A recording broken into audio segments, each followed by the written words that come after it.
Bue- Buenas noches, jóvenes, nuevamente. Vamos a avanzar hoy la parte de neumonías atípicas. No por el hecho de avanzar tal vez los dos temas al mismo tiempo, o sea, con el fin de avanzar dos temas en una noche, sino con el fin de que tengamos una idea lo que vamos a tener cuando empecemos en la práctica médica, ¿no? El uso rutinario que debemos hacer del diagnóstico diferencial. Y cuando hablamos de neumonías atípicas, en la época actual, en esta época de mayo, junio, julio, agosto, toda la parte de invierno, estas épocas igual de lluvia o de humedad, pues aumenta la incidencia de estas neumonías atípicas, ¿no? Neumonía atípica viene a ser aquel paciente que viene con cuadro respiratorio no típico. ¿Qué es un cuadro respiratorio típico? Pues es aquel paciente que viene con tos no productiva, luego fiebre, luego disnea progresiva y posteriormente insuficiencia respiratoria, ¿no? Ese es un cuadro típico porque va avanzando cronológicamente la neumonía, ¿ya? Y se va acompañando de toda la sintomatología que nos refiere la bibliografía. Como dicen, es un cuadro clínico del libro, porque el paciente evoluciona clínicamente así tal cual lo refiere el libro.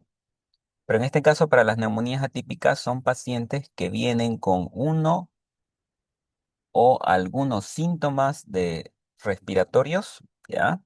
Y que no evolucionan al ritmo que refieren los libros. Es por eso que es atípico, ¿no? Y estas neumonías atípicas muchas veces nos hacen justamente este, mm, mm, no hacer tal vez un mal diagnóstico, sino en retrasar el diagnóstico definitivo, ¿no? Por otro lado, son neumonías atípicas también porque son gérmenes que no se ven usualmente, ¿no? Porque en una neumonía típica, un germen usual son los gérmenes de la comunidad, los neumococos, ¿no? Los cocos gram positivos. En cambio, estos gérmenes atípicos son gérmenes oportunistas, es decir, que se benefician de la época del año, el tema del descenso del sistema inmunológico asociado al cambio climático, se benefician o aprovechan o son oportunistas para desarrollar estos cuadros respiratorios en pacientes inmunodeprimidos, oncológicos, que están con radiación, uso crónico de corticoides.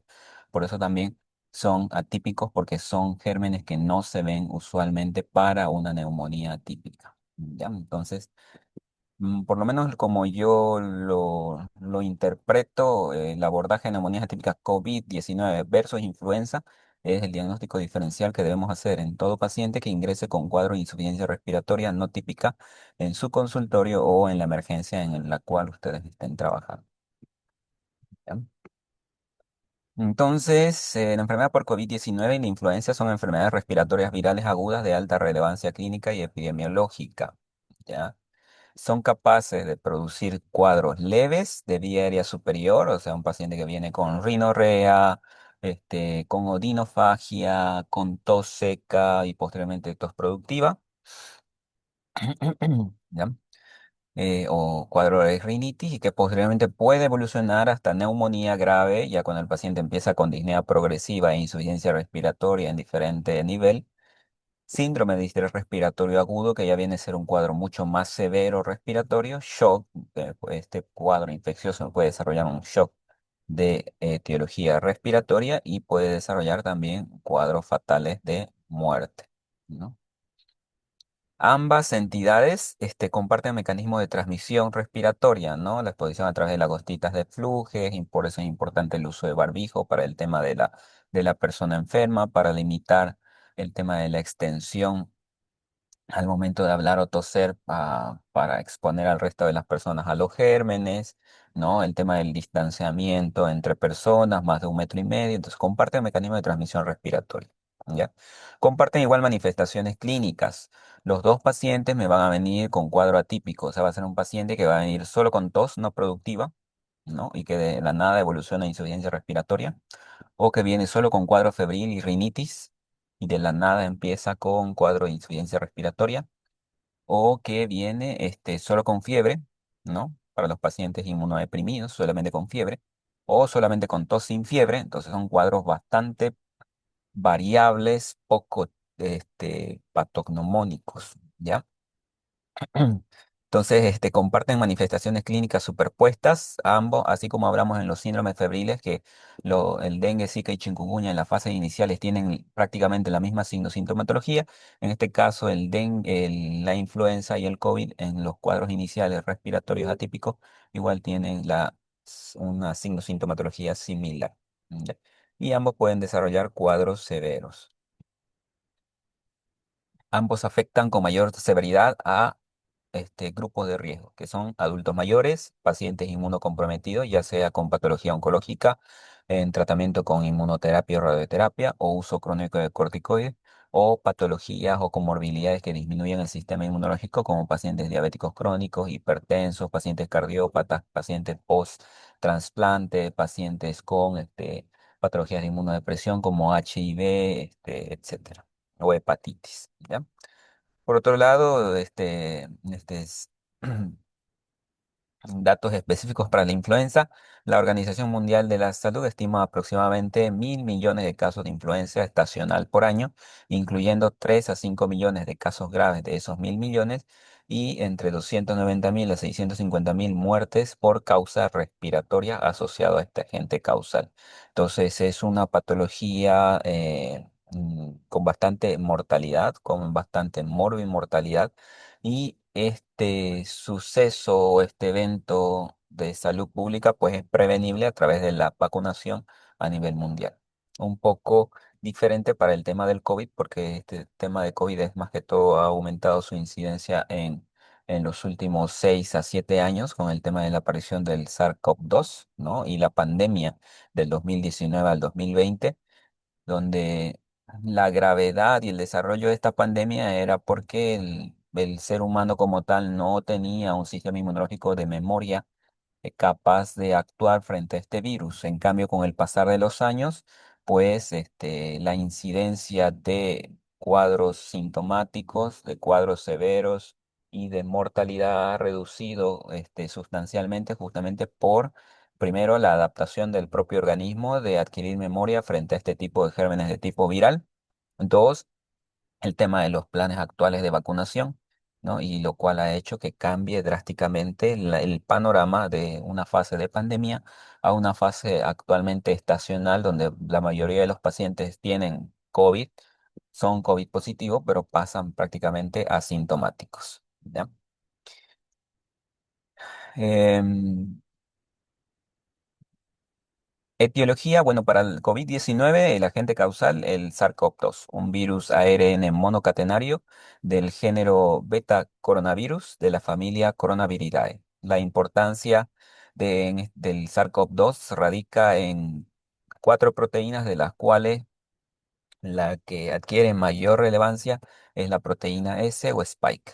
Esta proteína S le permite al SARS-CoV-2 unirse a los receptores de las células del epitelio respiratorio, pero también le permite unirse a las células del resto del organismo. Por eso, en este caso, el COVID-19, asociado a su cuadro de este, eh, tormentas de citoquinas, es capaz de producir no solamente un compromiso pulmonar severo, sino falla multiorgánica, justamente por este SIRS que desarrolla este paciente expuesto a SARS-CoV-2 y que desarrolla cuadro grave. ¿Ya? Eh, y además tiene una alta capacidad de mutación. Es por eso que después del 2019-2020 seguía habiendo alta incidencia de casos, y era por la capacidad que tenía este SARS-CoV-2 de ir mutando progresivamente de manera anual, por lo cual tenía cambios que hacían que no sea identificado por el sistema de memoria del sistema inmunológico, y estaba asociado durante estos periodos de mutación a cierto aumento de incidencia de casos graves. Por otro lado, el virus de la influenza como tal es causado por el virus de la influenza, que es un ARN es un virus de tipo ARN monocatenario de la familia Orthomyxoviridae, son cuatro tipos de virus de cuatro tipos de influenza, A, B, C y D. El A y B son los que adquieren más relevancia en el ser humano. El D es generalmente el que se desarrolla en el ganado, ¿no? Estructuras como tal del virus de la influenza está formado principalmente por dos glicoproteínas, la hemaglutinina y la neuraminidasa, que permite clasificar en subtipos al virus de la influenza.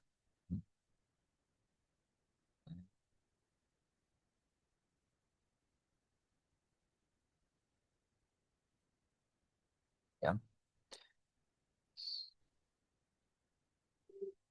Por un lado, la hemaglutinina permite la unión del virus de la influenza a las células, en este caso a las células epiteliales de la vía respiratoria.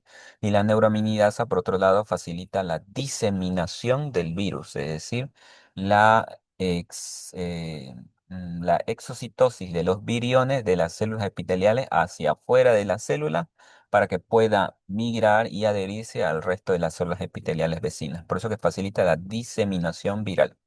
La influenza A, en este caso, se clasifica en subtipos según la combinación de hemaglutinina y neuraminidasa, ¿ya? Se describen alrededor de 18 subtipos justamente de influenza A en base a esta combinación de estos distintos subtipos de hemaglutinina y neuraminidasa, lo cual es los que tienen alta incidencia en estas épocas estacionales, es el AH1N1 y el AH3N2.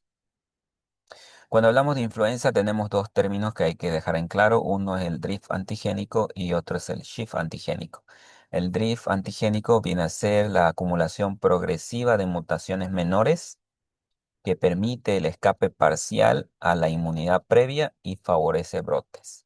El drift antigénico entonces viene a ser la capacidad que tiene el virus de la influenza de hacer o tener cambios leves en su estructura, lo que le permite que en estas épocas de lluvia e invierno aumente la incidencia en la presentación de casos clínicos. ¿Por qué? Porque el sistema inmunológico no tiene una memoria apta para luchar contra este virus, no lo identifica como un virus de influenza casual, sino que al tener ciertos cambios menores, pues pierde totalmente la orientación para eliminarlo y empiezan los brotes.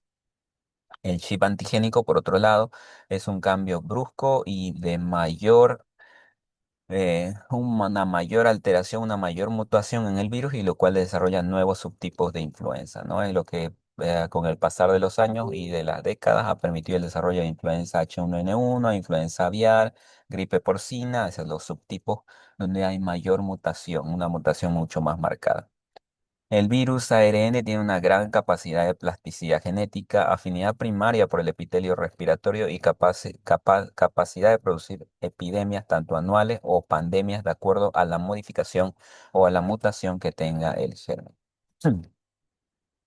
Factores de riesgo, bueno, para el COVID-19, la edad avanzada. Generalmente es una neumonía típica y un germen con un virus ARN monocatenario que ataca principalmente personas mayores de 65 años. No puede atacar a cualquier persona, ojo, no estamos diciendo que solamente ataca a personas de la tercera edad, sino que las manifestaciones clínicas y los cuadros severos se van a desarrollar más que todo en estos grupos de riesgo. En este caso, en la edad avanzada, personas mayores de 65 años y pacientes con antecedentes de obesidad marcada, pacientes con antecedentes de diabetes o síndrome metabólico, más aún si es una diabetes no controlada, pacientes con enfermedad cardiovascular, es decir, pacientes con cardiopatía isquémica, antecedentes de infarto agudo de miocardio, antecedentes de insuficiencia cardíaca, antecedentes de inmunosupresión moderada severa, de acuerdo a la causa, inmunosupresión por patología de inmunosupresión como VIH, hepatitis, o inmunosupresión secundaria a un trastorno oncológico, inmunosupresión secundaria a radioterapia o quimioterapia, uso crónico de corticoides.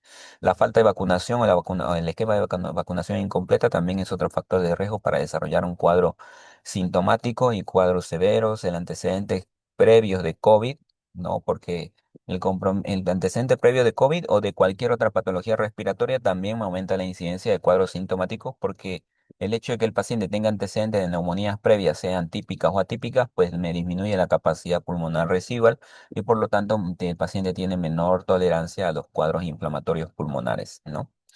Y por otro lado, los riesgos ya de tromboinflamatorios basales, aquellos pacientes con trastornos de procoagulación, también están asociados a mayor cuadro severo en el caso del COVID-19, porque recordemos que en este caso el virus tiene un efecto protrombótico en los pacientes. Es por eso que en estos pacientes una parte del tratamiento en la época de la pandemia era la tromboprofilaxis medicamentosa, ¿no? Con heparina de bajo peso molecular.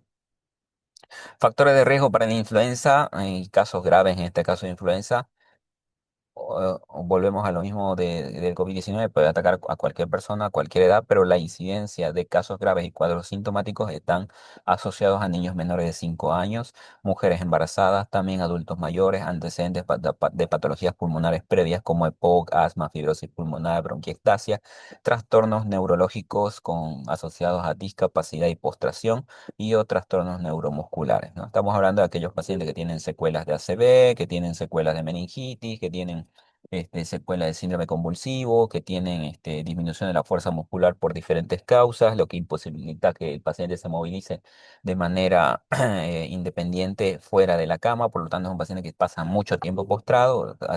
Estamos hablando de esos trastornos cuando decimos enfermedad neurológica y neuromuscular. Falta de vacunación anual justamente por este drift antigénico y chip antigénico. Retraso en el inicio de los Celtamivir está asociado a cuadros graves de influenza. Generalmente el beneficio de la terapia antiviral para estos pacientes durante los primeros 5 días del cuadro clínico.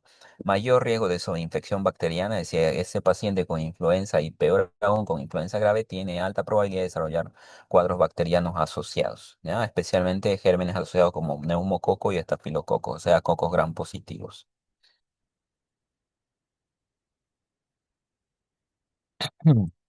Ahora, el riesgo no lo define solo el virus, lo define la interacción entre la carga viral, es decir, la exposición al germen, ya, el grado de inoculación y exposición al germen, la inmunidad previa del paciente, es decir, que si ya ha enfermado previamente ya tiene cierta memoria en el sistema inmunológico, si ha cumplido con un esquema de vacunación adecuado, si tiene o no tiene comorbilidades y si dichas comorbilidades están controladas o no, la reserva cardiopulmonar que va asociada a antecedentes pulmonares previos, es decir, si tiene secuelas de enfermedades pulmonares previas o si tuvo neumonías previas, pero que no dejó secuelas, depende mucho de eso, la reserva cardiopulmonar y la oportunidad terapéutica, ¿no? O sea, no va a ser lo mismo un paciente con influenza grave que lo adquiera, por ejemplo, un ejemplo, ¿no? En Ascensión de Guarayos y justo cuando está enfermo no haya oseltamivir, ¿no? Entonces la limitación terapéutica va a ser un punto importante en estos pacientes, muy diferente a uno que adquiera influenza aquí la ciudad donde en teoría tendría más accesibilidad para los oseltamivir y sabemos que el beneficio de este antirretroviral es crucial durante los primeros 5 días. Entonces, la oportunidad terapéutica también es otro factor de riesgo y otro factor de incidencia de cuadros severos.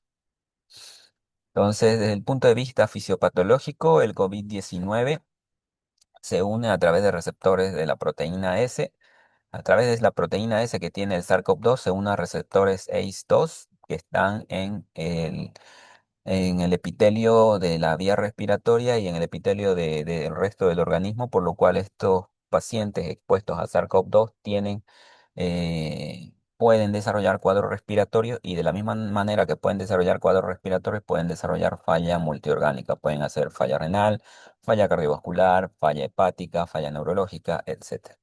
¿Ya? Desde el punto de vista del compromiso pulmonar, pues este proceso inflamatorio a nivel de los alveolos me produce un colapso alveolar, porque este proceso inflamatorio hace de que se pierda el surfactante. El surfactante es el agente tensoactivo que me mantiene a los alveolos abiertos. Alveolo abierto es alveolo que funciona. Por lo tanto, en el SARS-CoV-2, donde se va a perder este surfactante, los alveolos van a estar colapsados y alveolo colapsado no produce hematosis. Por lo tanto, mientras mayor sea la pérdida mayor sea la pérdida del surfactante asociado directamente al mayor componente inflamatorio, pues se va a traducir en mayor atelectasia en el paciente y mayor grado de insuficiencia respiratoria, ¿no? Mientras menos sea la hematosis en el paciente, menor el intercambio de CO2 y oxígeno, por lo tanto el paciente va a desarrollar una hipoxemia marcada y la falla multiorgánica se va a deber ya sea por lesión directa del SARS-CoV-2 sobre las células o por la lesión secundaria del organismo por estar expuesta de manera persistente a esta hipoxemia silenciosa. Es un proceso inflamatorio severo, hay una tormenta de citocinas, ¿no? Esta tormenta de citocinas, justamente la manera como tiene la bibliografía de decirnos que es un proceso inflamatorio grande, brutal, un CIRS grave en el paciente, ¿no? Una respuesta inmune desregulada con liberación masiva de mediadores proinflamatorios, interleuquina 6, ferritina, dímero D, interleuquina 1, factor de necrosis tumoral, etcétera, ¿no? Los marcadores biológicos que nosotros tenemos para medir dicha intensidad del componente inflamatorio, pues es lo que pedimos en estos pacientes. El dímero D, que va a estar elevado, y la elevación del dímero D va a ser directamente proporcional al riesgo de trombosis que tiene ese paciente.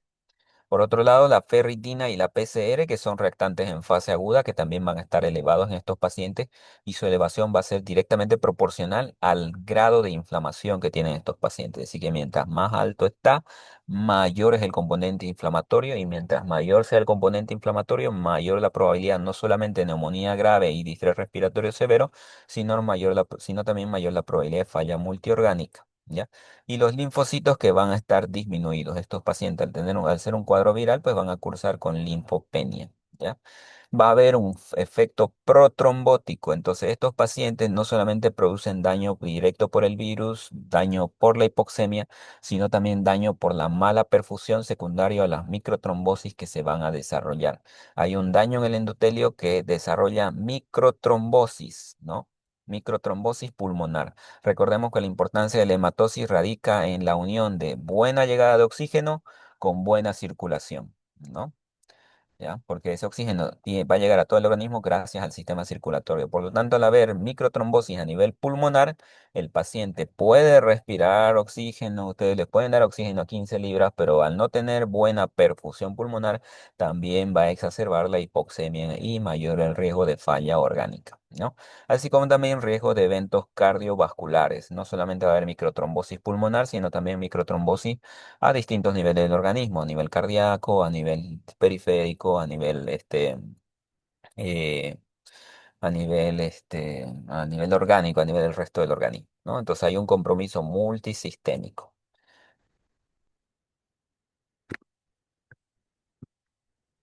¿Ya? En el caso de la influenza, pues también hay un daño epitelial, pero en este caso está mucho más limitado a la vía respiratoria, el epitelio simple cilíndrico de la vía respiratoria superior, y que puede migrar también a nivel alveolar y de esa manera también desarrollar atelectasia, un proceso inflamatorio a nivel de los alveolos. Entonces, inicialmente hay una unión y replicación viral, ¿no? Gracias a la hemaglutinina, que recordemos que hemos dicho que esta proteína es lo que le permite la adhesión del virus a las células de la vía respiratoria.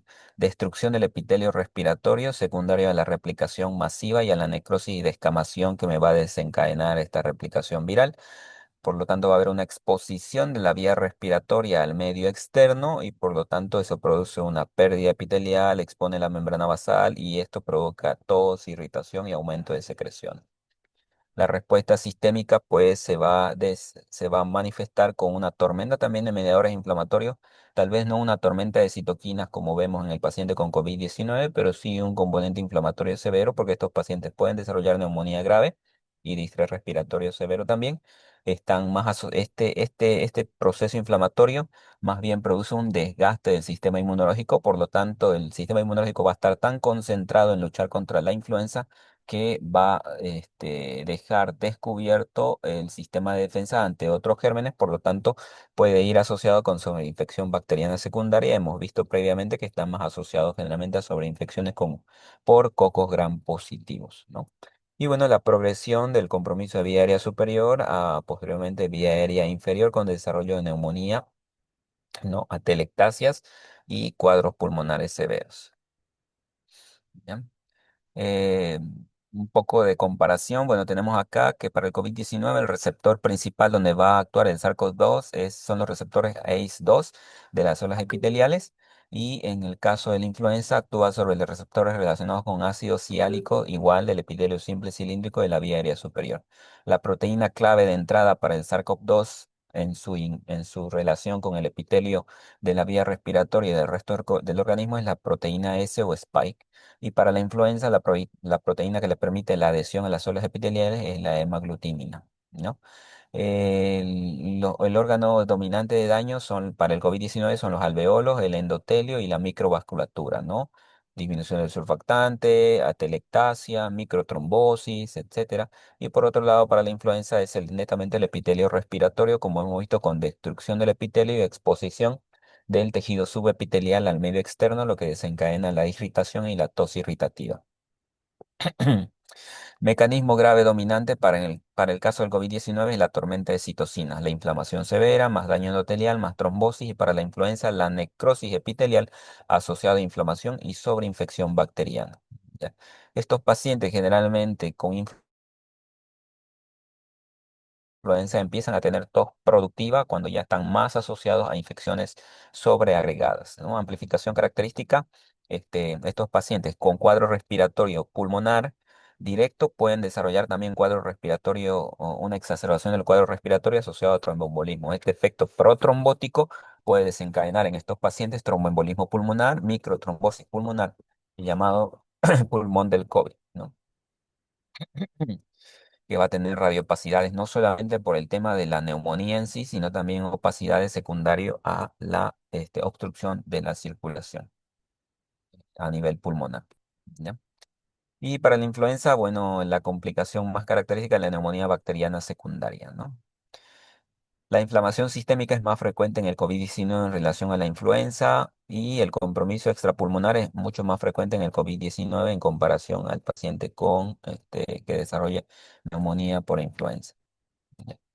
La clasificación según el síndrome respiratorio, en el caso de los pacientes con COVID-19, pueden desarrollar desde infección de vía aérea superior, caracterizados por rinorrea, odinofagia, tos, fiebre sin neumonía, es decir, sin síntomas de compromiso de vías respiratorias inferiores, o puede desarrollar una neumonía viral con infiltrados pulmonares bilaterales, intersticiales, fiebre, tos, disnea en diferentes niveles o una insuficiencia respiratoria hipoxémica en la cual ya el paciente va a cursar con desaturación, saturación menor a 90, con requerimiento de oxígeno por cánula nasal o mascarilla en mayor o menor proporción, o puede desarrollar cuadros más severos como síndrome de distrés respiratorio agudo, desarrollando hipoxemia severa que no mejora ni con la oxigenoterapia, infiltrados pulmonares bilaterales mucho más marcados, baja PAFI, ¿no?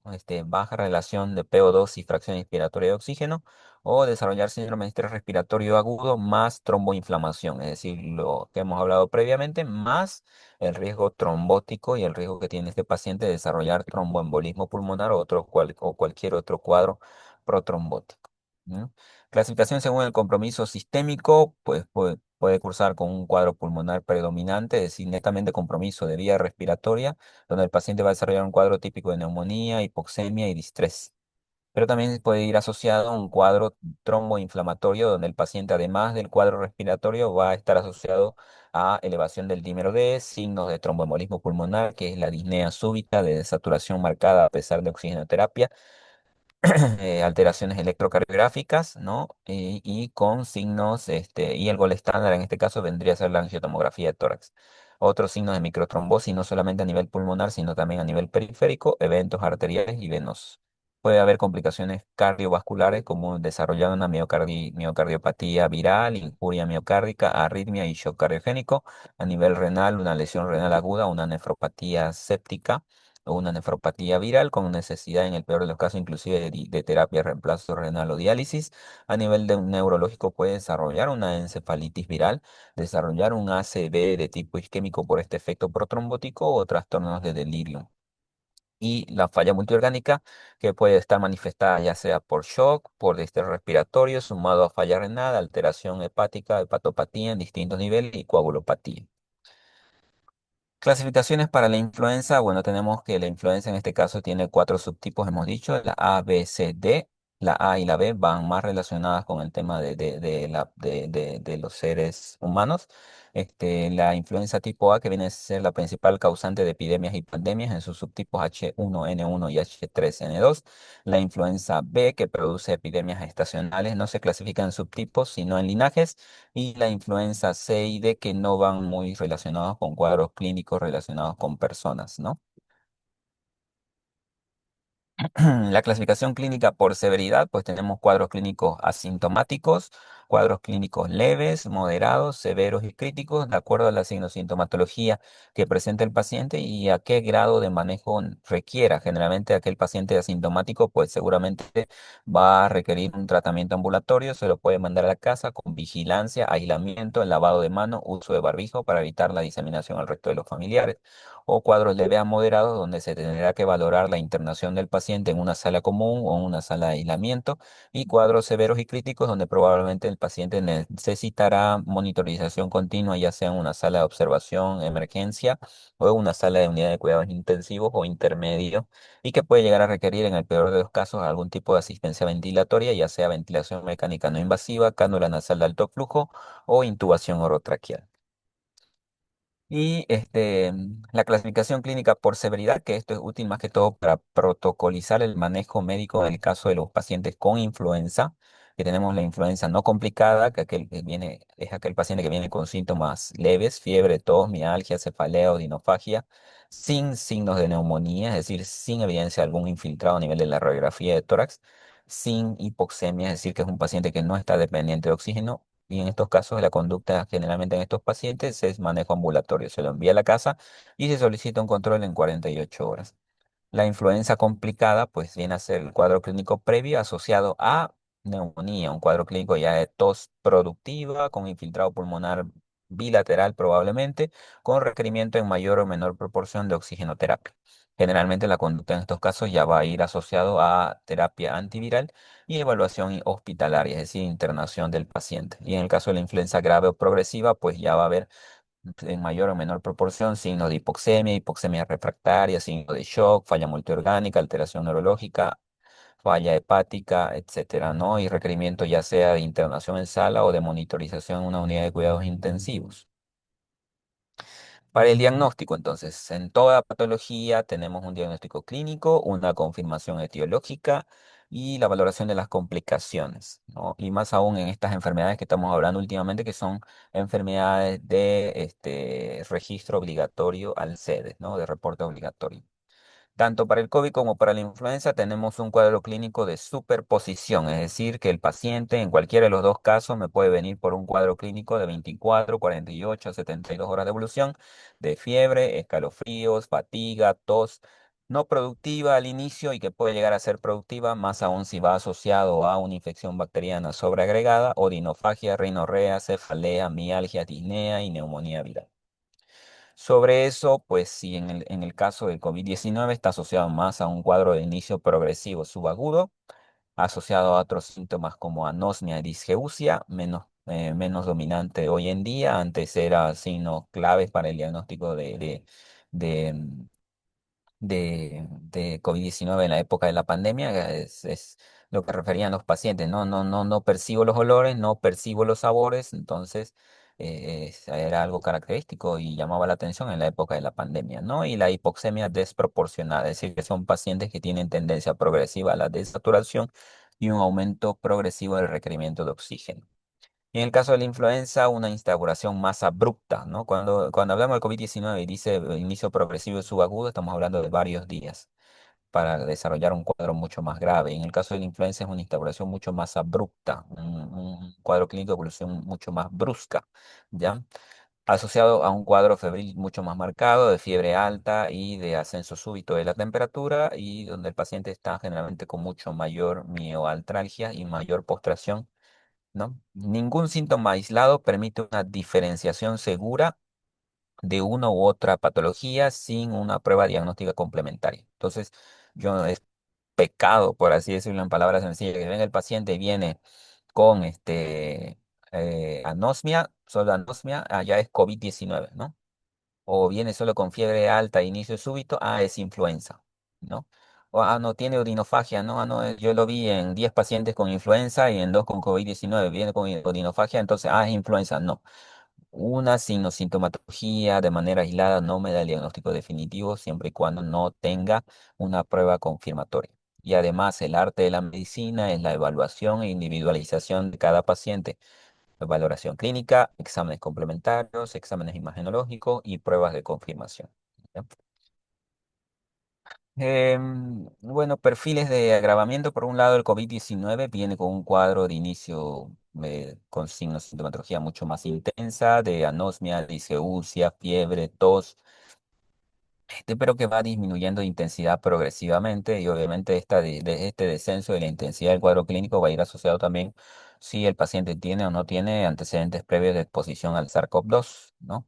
Tiene una ventana de riesgo de deterioro respiratorio subagudo de 5 a 10 días, ¿no? Viene por un cuadro febril, de tos no productiva, fiebre, mialgia generalizada, que va mejorando progresivamente al pasar los 10 días, pero cuando este cuadro viral de SARS-CoV-2 va asociado a una neumonía grave, generalmente el cuadro más severo se ve después de los 10, después de los 5 a 10 días, no se ve en los primeros días. ¿Ya?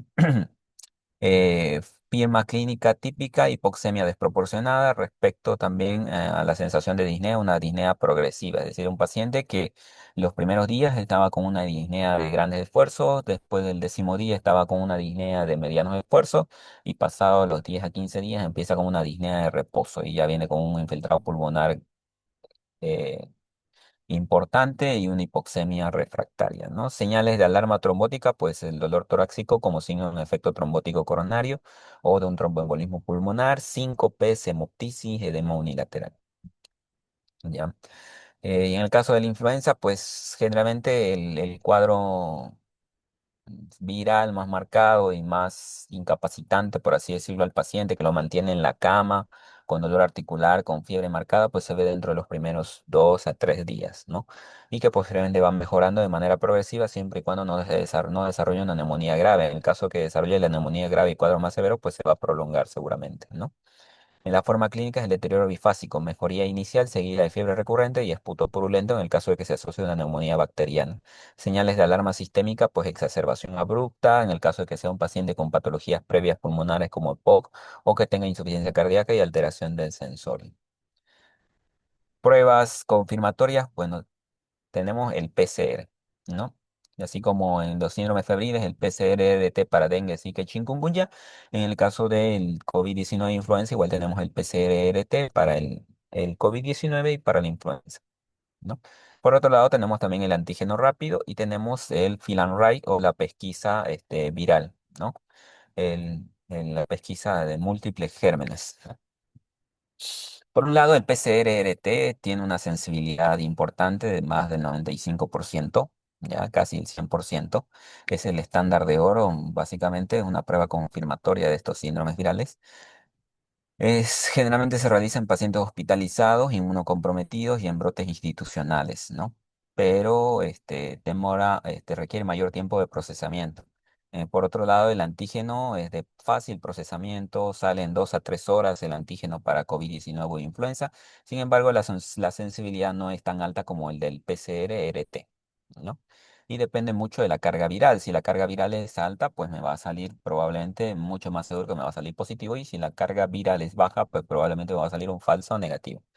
Y en el caso del Filan Radio, el panel múltiple molecular, tiene muy alta sensibilidad. No solamente es un estudio para detectar COVID-19 o influenza, sino también muchos otros virus respiratorios. Generalmente se los pide para pacientes de unidad de cuidados intensivos, pacientes críticos, bajo aislamiento o para definir si se va a hacer tratamiento antirretroviral o si sale negativo, iniciar tratamiento antibiótico, pero al ser mucho más costoso y demorar un poco más, pues y peor aún en una institución donde los recursos son limitados, pues no se va a realizar en todos los pacientes y no se va a realizar con mucha frecuencia, ¿ya? El alto riesgo no retrasa el inicio de antivirales. Si bien tenemos o es importante la confirmación laboratorial, la clínica manda. Entonces no hay que retrasar el inicio de los antirretrovirales en el caso de pacientes para influenza mientras se esperan los resultados. Se puede iniciar oseltamivir si no estamos seguros si es COVID-19 e influenza. Estamos en espera de los resultados y bueno, si sale negativo para influenza se suspende, ¿no? Porque el beneficio de los antivirales como el oseltamivir para la influenza es mucho más beneficioso dentro de los primeros 5 días del cuadro clínico. Y de ya el paciente muchas veces se aguanta tanto la insuficiencia respiratoria, la fatiga, la falta de aire y la fiebre, la falta de aire y la fiebre y no viene en los primeros días, viene el día 4, día 5, donde no podemos retrasar el inicio de los antirretrovirales, ¿no? Laboratorialmente, ¿Cómo más vamos a complementar estas pruebas de laboratorio? Bueno, el estudio de la inflamación lo vamos a hacer a través de la pesquisa de proteína C reactiva, de ferritina, LDH, interleuquina 6. A nivel local lo que tenemos es proteína C, ferritina, LDH. No tenemos básicamente medición de interleuquina 6. Pero con los tres primeros ya podemos determinar el grado del componente inflamatorio que tengan estos pacientes. Es la elevación de cualquiera de estos tres parámetros, PCR, ferritina o LDH, es directamente proporcional al grado de inflamación. Es decir, que mientras más elevado esté, me está indicando que hay mayor inflamación y mientras mayor inflamación haya, mayor riesgo de falla multiorgánica, ¿no? El patrón viral típico en el hemograma pues va a ser la linfopenia, mucho más asociado a pacientes con COVID-19, la linfopenia. Trastorno de la coagulación y el efecto protrombótico, pues lo vamos a evaluar a través igual de la pesquisa de dímero D, de fibrinógeno, APTT y plaquetas. Los pacientes durante el desarrollo de estos cuadros virales y más aún de COVID-19, pues van a desarrollar dímero D elevado, fibrinógeno bajo, APTT prolongado y plaquetopenia, ¿no? Alerta, la elevación marcada de dímero D exige sospecha de embolia pulmonar o tromboembolismo pulmonar. Dímero D elevado, hay que descartar tromboembolismo pulmonar. Por lo tanto, si el paciente tiene dímero D elevado, la siguiente conducta es hacer una angiotomografía de tórax. ¿Ya? El dímero D no me confirma el tromboembolismo pulmonar, sino me aumenta la sospecha del diagnóstico. La única manera de descartarlo es a través de una angiotomografía. ¿Ya? El daño orgánico y daño de la perfusión pues se va a evaluar laboratorialmente a través de la pesquisa de lactato, troponina, NT-proBNP, CPK para evaluar rabdomiólisis, ¿no? Y también obviamente una gasometría arterial para ver la PO2, para ver la PCO2, para ver la PAFI. Riesgo de infección bacteriana, pues a través de la procalcitonina, solicitar hemocultivo, el paso de la leucopenia a una leucocitosis con desvío a la izquierda y neutrofilia, ¿no? La procalcitonina por sí sola no debe usarse solamente para decidir inicio o no de antibióticos, debe ir asociada obviamente a la evaluación clínica y a la evaluación del resto de los laboratorios. ¿Ya? Imagenológicamente, vamos a ver que la radiografía en ambos casos, tanto en el paciente con COVID-19 y con influenza, va a tener un infiltrado pulmonar bilateral de tipo intersticial. No es que haya un infiltrado y aquí va con letras claras, va a decir COVID-19 o influenza, ¿no? Ambos van a tener un patrón similar, intersticial, un infiltrado pulmonar intersticial bilateral. ¿Qué tanto vaya a ser el infiltrado? Va a depender de la severidad de la neumonía, del día de la evolución del cuadro clínico, de si el paciente tiene comorbilidades, si está desarrollando falla multiorgánico, hipoxemia refractaria o si tiene adicionado otro cuadro pulmonar sobreagregado, ¿no? Va a ser muy variable el infiltrado que va a presentar nuestros pacientes, pero básicamente es un patrón intersticial bilateral. Muy diferente a los cuadros de neumonías bacterianas típicas, porque por ejemplo la neumonía el neumococo me produce un infiltrado lobar, ¿no? El infiltrado de los estafilococos me produce un infiltrado algodonoso, ¿no? La neumonía por Klebsiella me produce en la mayoría de los casos una sisuritis, ¿no? Entonces ya cada uno tiene un patrón característico y en el caso del patrón de infiltrado pulmonar intersticial bilateral es más característico de los cuadros virales. Y en la tomografía se describe como un patrón en vidrio deslustrado, es decir, entonces en la tomografía de tórax vemos todo esto en negro, es el pulmón funcionante y estas áreas grisáceas o patrón en vidrio deslustrado o vidrio esmerilado, ¿no? Eso es similar como el vidrio esmerilado cuando se está quebrando, tiene este aspecto grisáceo, ¿no? En ambos casos. COVID-19, que es la bibliografía lo describe que en el caso del COVID-19 el infiltrado es un poco más periférico y es por eso que a veces pareciera que tiene menos infiltrado, pero es en realidad porque el infiltrado está más separado. En cambio, en la influenza pareciera que tiene mucho más infiltrado, ya, pero es porque en realidad está mucho más concentrado en un solo lugar, un poco más posterior y un poco más céntrico, ya, pero son cosas minuciosas, ¿no? Básicamente, como digo, siempre abarcando de la manera más sencilla, infiltrado pulmonar bilateral con patrón intersticial o patrón en vidrio deslustrado esmerilado en la tomografía de tórax, influenza COVID, hasta que se confirme uno de los dos, se pide PCR-RT o antígeno, ¿no? O el fill and ride, de acuerdo a las disponibilidades económicas y a dónde estemos trabajando, y se confirma uno u otro, ¿no? Luego, tratamiento. ¿Ya?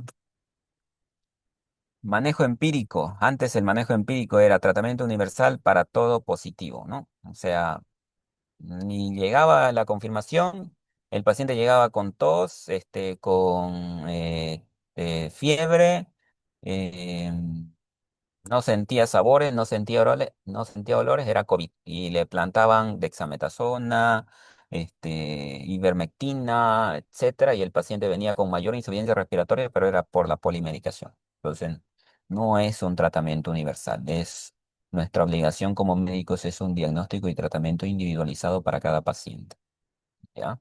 Así tengamos dos pacientes gemelos de la misma edad, del mismo peso, del mismo género, con el mismo cuadro clínico, el mismo diagnóstico, no necesariamente van a evolucionar de igual manera, ¿no? Cada persona es totalmente diferente. Entonces, diagnóstico individualizado, tratamiento individualizado, ¿no? El uso extendido de fármacos sin beneficio aprobado, como antes se usaba en la época de la pandemia, hidroxicloroquina, lopinavir sin ningún beneficio no es bueno porque todo medicamento tiene efectos secundarios, ¿no? La hidroxicloroquina me puede producir arritmia cardíaca, el lopinavir me puede producir falla hepática. Entonces, el beneficio del medicamento tiene que ser mayor al riesgo de las complicaciones que me puede presentar. Incertidumbre en el uso de corticoides. ¿Qué hacíamos antes? Directamente dexametasona, directamente metilprednisolona en algunos casos, sin confirmación, sin evaluación clara del cuadro clínico. Ya no está recomendado. Y la anticoagulación intensiva igual, ¿no? Entonces, estratificación precisa, tratamiento dictado por virus causal, es decir, confirmar qué tipo de virus es, evaluar la fase de la enfermedad, si está dentro de la fase aguda, subaguda, la severidad clínica, si está en cuadro asintomático, sintomático, sintomático complicado, neumonía grave, distrés respiratorio y shock.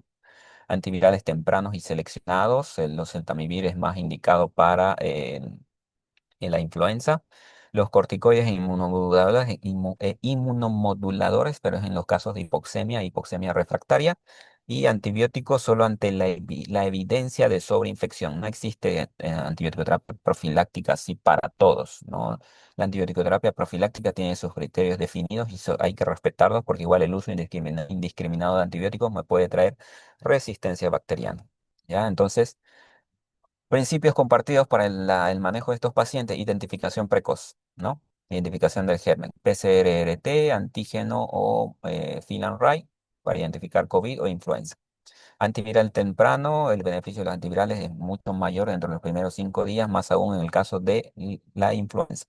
Soporte escalonado, es decir, oxigenoterapia, cánula nasal, mascarilla, ventilación mecánica no invasiva, cánula nasal de alto flujo, intubación orotraqueal. El tratamiento escalonado de acuerdo a lo que requiere el paciente y eso se hace como se hace evaluando continuamente al paciente. No es que yo lo recibo al paciente, lo diagnostiqué de neumonía o de COVID o de influenza y me voy y lo veo de aquí a 2 semanas, ¿no?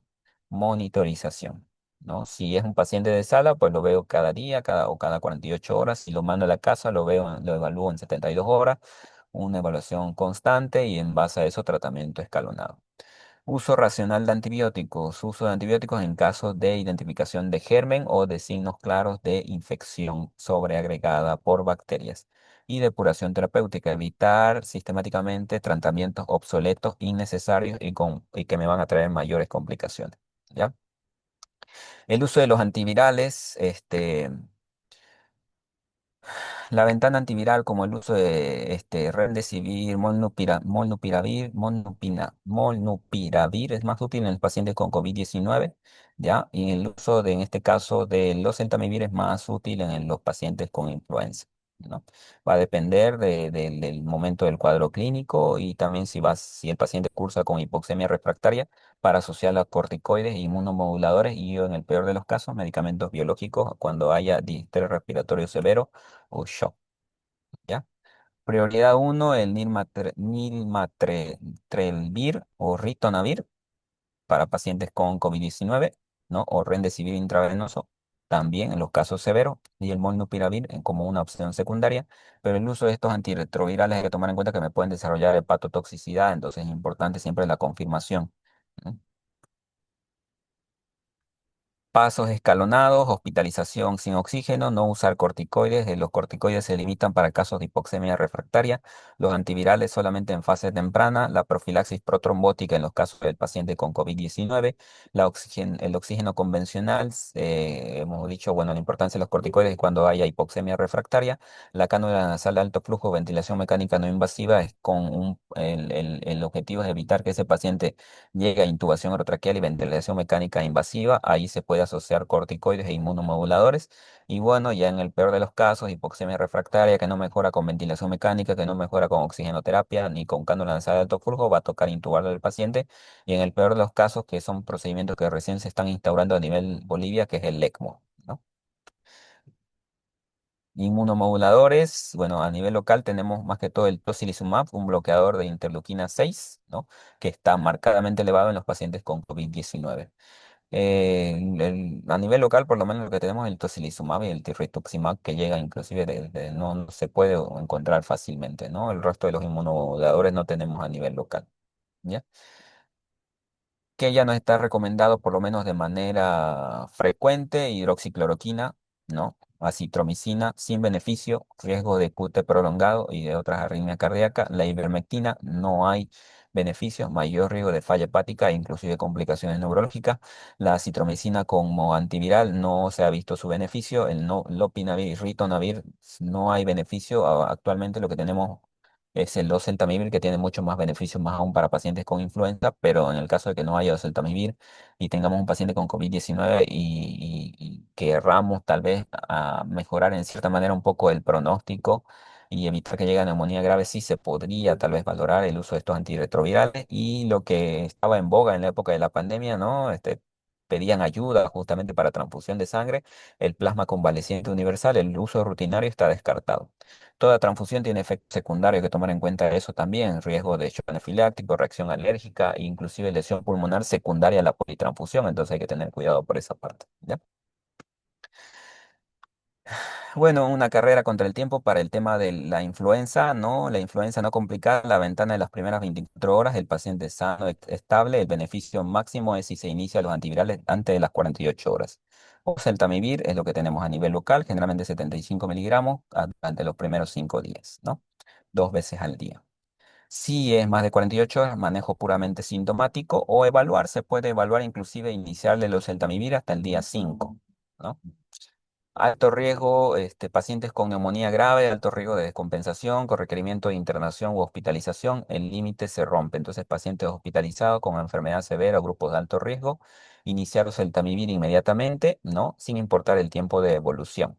Ya, como no tenemos una idea clara y queremos mejorar en lo posible el pronóstico de estos pacientes, sí se podría iniciar el oseltamivir buscando más que todo algún beneficio de disminuir la carga viral y de esa manera disminuir la intensidad de la neumonía y la hipoxemia y también tomar en cuenta que solamente se debe dar por 5 días, 75 miligramos 2 veces al día, ¿no?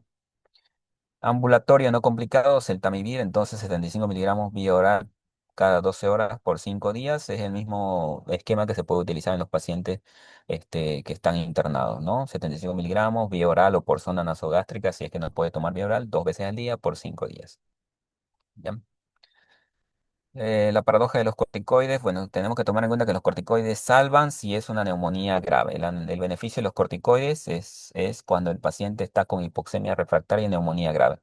¿Ya? Siempre tomar en cuenta eso porque mal que mal el uso indiscriminado de corticoides me puede producir polineuropatía del paciente crítico, me puede producir disminución del sistema inmunológico y aceleración del estado de shock. Entonces, no podemos utilizar de manera indiscriminada los corticoides. ¿En cuáles de los dos es más beneficioso, más beneficiosos los corticoides? En el COVID-19, justamente por la tormenta de citocinas. En el caso de la influenza grave, los corticoides de manera rutinaria más bien pueden empeorar el pronóstico de los pacientes.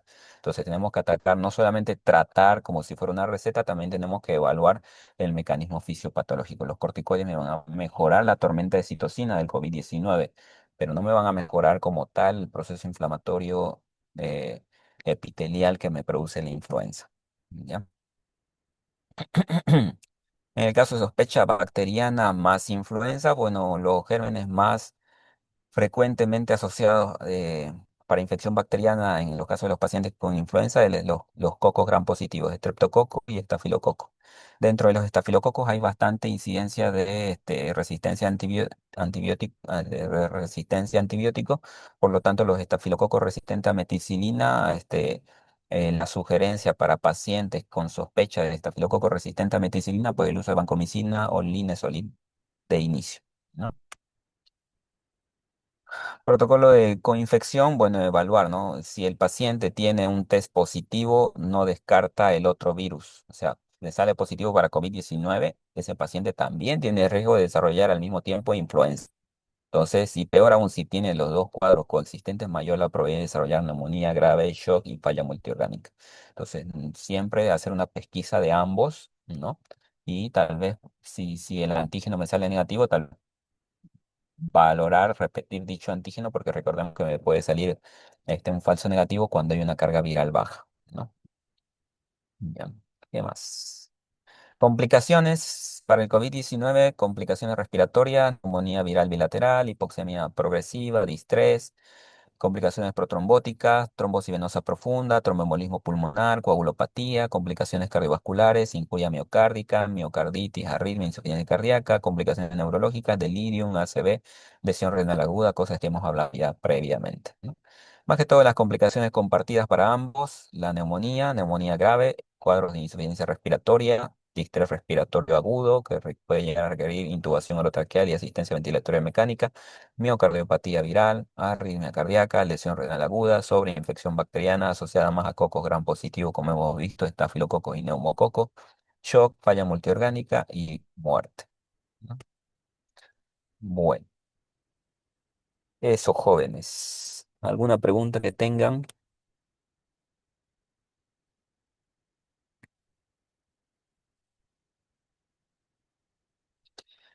Me interesaría que quede claro el tema del cuadro respiratorio. Hay uno de los temas que es infecciones respiratorias, si no me equivoco.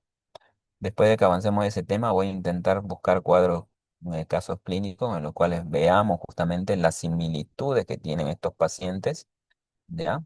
Y muchas veces en el momento de la práctica clínica y al momento de estar al frente del paciente nos puede hacer confundir, ¿no? Por eso es que en este caso asocié estos dos cuadros, porque la mayoría de ellos, el diagnóstico diferencial de las neumonías atípicas se hacen entre COVID-19 y influenza, ¿ya? Ahora, obviamente, las neumonías típicas también se tienen que hacer diagnóstico diferencial, pero ya estamos hablando de gérmenes diferentes, ¿no? Las atípicas generalmente son virales o en algunos casos micóticas y las típicas son bacterianas, que ahí ya tenemos que ver los agentes bacterianos frecuentes, ¿no? Neumococo, estafilococo, Klebsiella, etcétera, ¿no? Que también se debe hacer diagnóstico diferencial con eso. Una vez que avancemos en las infecciones respiratorias ya por bacterias, lo vamos a hacer el comparativo con casos clínicos para que tal vez sea más productivo, ¿no? Porque tal vez a la primera impresión del tema pareciera que uno se puede confundir o lo puede ver tedioso y tal vez con los casos clínicos quede un poco más claro, ¿ya? ¿Alguna duda? Doctor, disculpe, ¿y las prácticas cuándo van a comenzar? Bueno, ahorita estaba concentrado tal vez en el tema del avance, pero el fin de semana me pongo a organizar las prácticas, ¿ya? Generalmente nos vamos a organizar las prácticas para que vayan tomando en cuenta y vayan organizando el tema de su horario.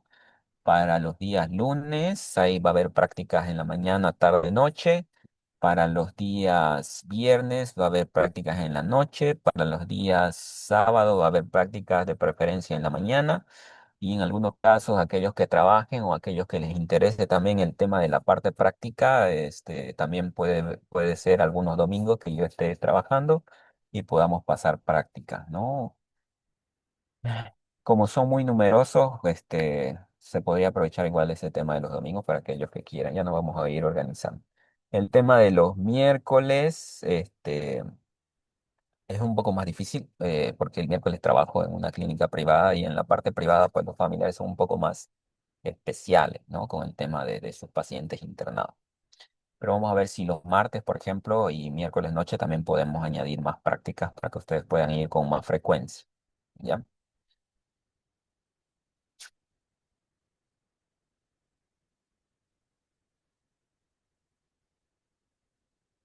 Doctor, disculpe una pregunta, ¿y el jueves no hay ningún horario para...?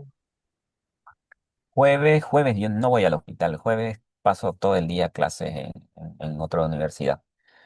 Jueves en la noche trabajo, pero el tema es que, como le digo, es el mismo lugar donde trabajo los miércoles de día y por lo menos por ahora no consideraría ese lugar, ¿no? Tengo una Pero duda, tenemos varias doctor. opciones, ¿no? Dígame.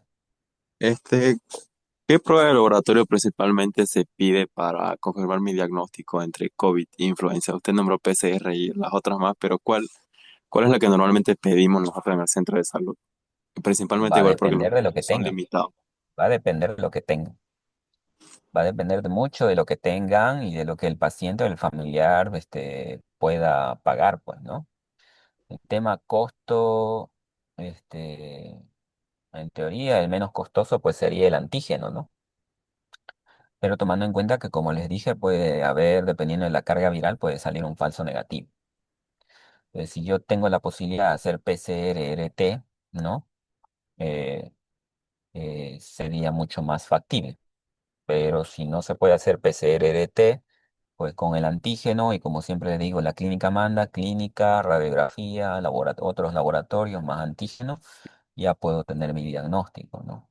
Pero tengamos en cuenta también que hay otro panorama que pasa muy frecuentemente, que tengo mi paciente con un cuadro clínico de estos, donde viene con odinofagia, cefalea, fiebre, el paciente no percibe los sabores, no percibe los olores o viene con fiebre abrupta, con leucopenia, ¿no? Cuadro de neumonía típica, ¿no? Y disnea progresiva, cuadro de neumonía típica y me sale COVID-19 e influenza negativo, ¿no? Y le hice su radiografía y tiene infiltrado pulmonar bilateral con patrón intersticial, o sea, patrón viral atípico. Entonces probablemente ese antígeno va a ser un falso negativo, ¿no? O sea, por eso son exámenes complementarios, ¿no? Me complementan el diagnóstico. Nosotros no somos, no tratamos el laboratorio, ¿no? Va a depender totalmente del resultado, ¿no? Y del contexto. Pero como siempre, no hay una receta para todo. Directamente para responder lo que me preguntó, no hay una receta para todo, ¿no? No, que estoy en centro de salud y pido antígeno, ¿no? Si puedo pedir un PCR en un centro de salud, belleza, se pide el PCR porque sé que es mucho más sensible.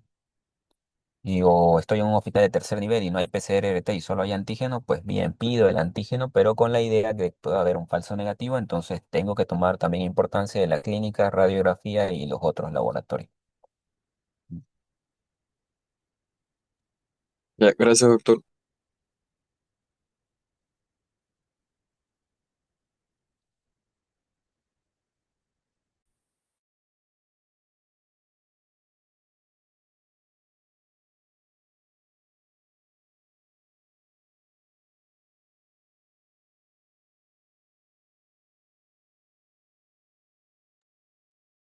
Bueno, ¿nadie más tiene alguna otra duda?